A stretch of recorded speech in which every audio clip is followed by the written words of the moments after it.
Thanks a lot for the introduction. This is your work with Sebastian Corwin and Thomas Sture, Thomas being there. Basically I'm going to talk about this popular term nowadays, right, in theory of doing number-founded groups, and which has been particularly useful for logics with, for example, explicit fixed points. But this is also, as we will see here, it's also quite useful for some logic without explicit fixed point, but having some fixed point theorem. And in this case, interpretability logic. So the first thing, what is interpretability logic? So interpretability logic is a modal logic whose language is here. So instead of having the box modality, you have this binary modality. And the idea or the interpretation that we should give to that modality is a probability logic style interpretation. So pick a theory, let's say the arithmetic. If you have 5 triangle side, it means that the arithmetic plus 5 interprets the arithmetic plus side. So it's talking about interpretation. So obviously, here you need to define the evaluation that assigns arithmetical sentences to the model variables and all of this. So it's the similar kind or the similar style of probability logic. Once we have this interpretability connected, we can define those blocks in truth and also the line. And now here there is an axiomatization. And so there is also some semantics, but we are not going to discuss them. This reading is purely proof theoretical. So you can see that there are expected things like we have log axiom, and we have this action here, right, expressing the transitivity of interpretations, which will play a fundamental role in the calculus we need to define. And basically there is no much more. You have here also the necessitation rule and most points as usual, and the way of obtaining the triangle is just applying here this action with most point. You could have another system where the necessitation, instead of introducing a box modality, introduce interpretability modality, but they are equivalent axiomatizations. Okay? And also, before going into our work, we should mention that there was already some work about sequence calculus for interpretability logic. By the way, I forgot to mention. So this logic here is sound with respect to arithmetical interpretation. So if we interpret this as interpretability in piano arithmetic, for example, but it's not complete. If you want it to be complete, you need to add an extra action, and for piano arithmetic, you need some action. If you go to find the arithmetical theories, you need another action. So there are multiple variables. But this is usually the interpretability logic because it's a common base to this other interpretability logics with external action. So that's the reason we take this one. And here there is a word with Sasaki, which already provided a sequence for IL. And in fact, so he started with this paper here, where he provided a sequence calculus for IL and a variant called IK4, which is IL without the lot action. The problem of the sequence calculus is that it doesn't have, it has a nice enough subformula property, but it's not the nicest subformula property that we can get. Then later he provided this sequence calculus only for IK4. And here we have a much better subformula property, and in fact, the calculus is inspired from this one. The problem is that the way he defines the rules are really generic. Like they don't have a complete shape. It's just if you find a sequence of sequence such that you can find a function that's associated the sequence in some way, then you have an instance of the rule. So this makes it a little bit hard to work with.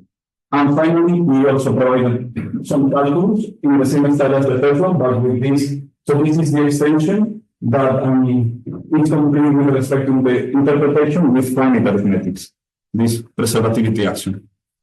Okay, so this is the previous work, and so our idea is to try to give a more complete shape to the rule that is displayed here, and also to use the number-founded methods, because here the number-founded methods were still not highly developed for this thing, so the cut elimination procedure goes in another direction.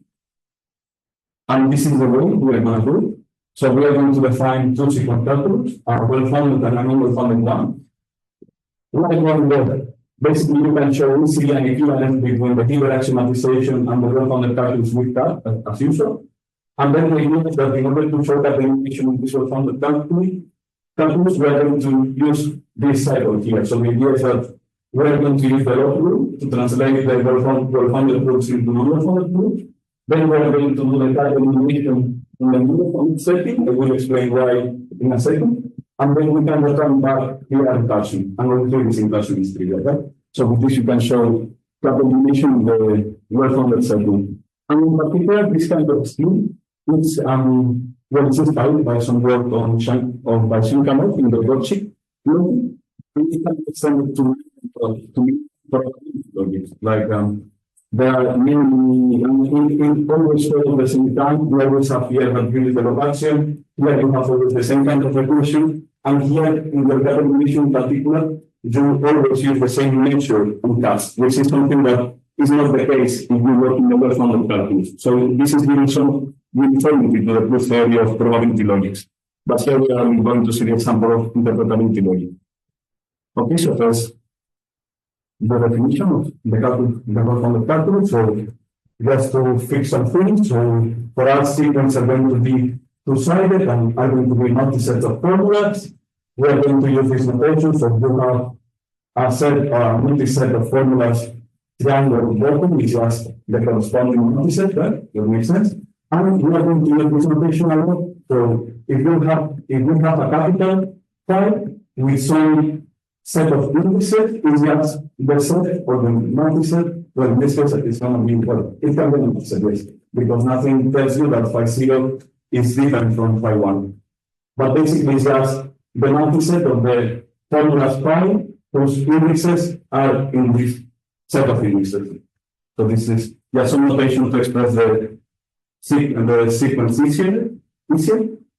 And we are going to use this notation, so this is not listing. Like I know these are square brackets, but they don't want to use parentheses because then they get confused with parentheses in formula, and we don't want to use curly braces because they order matters. But basically, you see a square bracket is that because we are having a finite sequence of sequence. But no listing, there is no, this is not a nested calculus. And basically, this is it. So we have the usual rules for propositional logic. So those are not interesting. This is the important one. And basically, the idea is that you have here some multi-set of triangle formulas and a triangle formula here, and you get one premise for each of them. So, well, so this is, so the reason this is n dot I dot 0 is because we first write at the left the index and then we descend. So the idea that we start here with a bigger set, and this set is going to be smaller and smaller in the next premise. Let's just see an example. So it's a little bit clearer. So imagine we have this situation. So the idea is that I'm going to apply the rule. This is the new formula, and I'm going to use this true. So the first sequence is you take this formula here and put it. Now you need to put it in these formulas that are going to be with the triangle bottom. And now you put the phi's that are smaller. So you put phi 1 and phi 0 because they are smaller than 2. And you need to put always the phi at the end. And this part gets repeated on the other side. Now when you go to the next premise, you need to forget about this one and not consider this one. So you put the corresponding side, you put the phi's that are smaller, in this case it's phi 0. You put the phi because we already put it, and on the other side is the same. And later, when we have this one, so you put the side, you don't have any phi that is sigma smaller, so you just put the general phi that always appear, and so on. And this is of arbitrarity, you don't have more. And here there is an interesting thing happening. So this rule, if you notice, so here you have a multi-set, but the premises of this rule depend on an order that you impose in this multi-set. This makes things a little bit harder, for example, for showing interpolation, but it must be in this way, or at least we believe that it must be in this way in order to prove this action. So this is the transitivity action we were speaking before. The idea is that here you can prove this action because you choose the correct order. You choose to put, so in the direction of it, you should use the sequence that start with this and then have this. And then you can see that first you pick this formula here, then you pick this one, and then this one. And we need this order in order all of these three sequences being provable. So in some senses, it's a matter of this triangle is like an implication, and you will understand how you use this implication. Yeah, a good question is if this can be avoided, if you can have a rule that doesn't depend on another on the sequence, but sorry, on the multiset. But we don't know. And well, there are two proofs in the words of the calculus, but these are as usual, right? Nothing special here. Okay? And then this proof, we are not going to enter into the details, but this is also proof that you know, if you have cards, you can emulate modus ponens, and then you can show that everything that is probably in the table system is probably in the sequence system, and vice versa, also using invertibility of some rules. So this is nothing special. Now we're going to go to a number formal calculus. So the idea is that we are going to allow proofs that have infinite branches, right? In order to guarantee that we will do vicious reasoning, we need to impose some conditions on these infinite branches. The kind of number formal calculus that we are going to use is of a very particular kind, simple kind. It's for local products, equal calculus. And the idea is that you have a set of rules and you have this function order, which basically for any instance collects some premises. And those premises are called the progressive premises. Now we need infinite branches, so you can prove that if you go from here to a premise, in which progress, if the local progress function tells you so, and otherwise it doesn't make progress. Another condition that you impose is that in any infinite branch, you go through progress infinitely often. So this is the local progress calculus that we are going to use. So the idea is that this rule is almost the same. The only difference is that here, in the previous one, we also have a psi I that has disappeared. And this psi I is what is called, or some people call the diagonal formula in sequence calculus for probability logic. So if you know the sequence calculus for GL, you know that when you want to apply the model rule for a box phi appears on the other side of the sequence. So this is called the diagonal formula, and it was present in the previous rule via a psi I here, which we eliminate and we get a number from the calculus. And the idea is that we make progress whenever we go to a premise here. So all of the premises of this rule is making progress. So basically the condition is that in any branch we apply this rule which we do often. Okay? So here there is an example of a proof. So in fact, so this side is going to be this formula here, right? So this is just one action. And now the idea is that if you look at this sequence, it's exactly the same sequence as here. Yes. So the idea is that this is a number formal proof because what you will do is take this premise fragment and repeat it again in here. We will leave another open premise where you can put the same fragment again and so on, right? And this is going to make progress because if you look at it's going to be a proof because if you look at the infinite branch that is generated, you overwhelm this model rule infinitely often. So we can see that even if we get rid of the diagonal formula, we allow number from the reason, we still can solve a maximum, which was the problematic one that could disappear without the diagonal formula. Okay, so this in some sense is showing the completeness of the number from the calculus. So this is not a proof, just an intuition.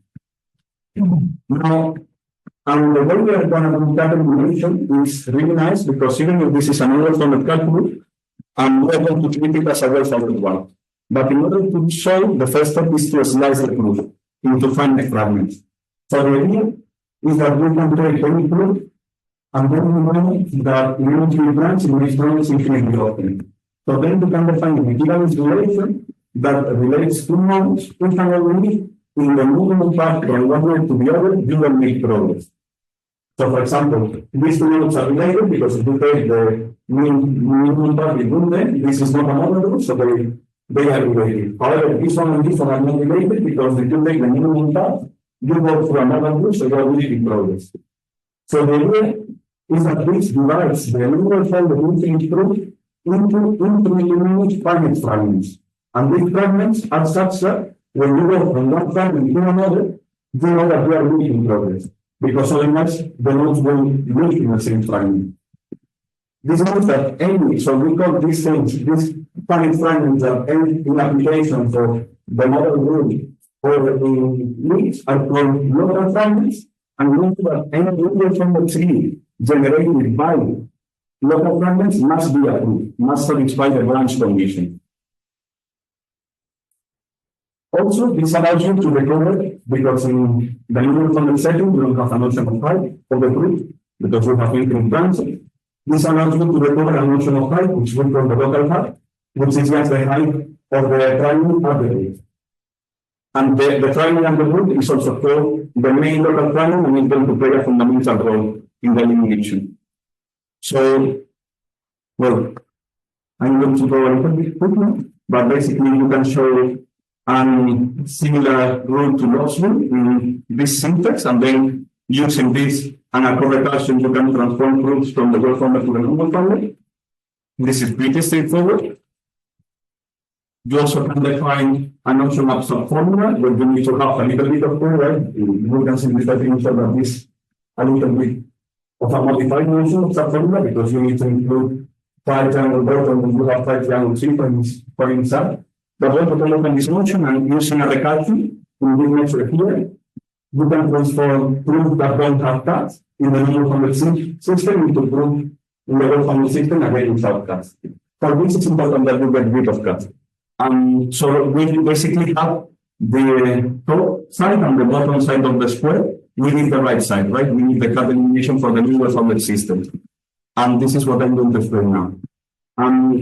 So first of all, what I'm calling cut elimination. So this is important because this is here I depart a little bit from the standard proof theory. So for me, given a sequence title, so frame time, and given a rule R, we say that the rule is admissible if for any instance, if the premise is approvable, so it's the conclusion, right, in the original system without the R.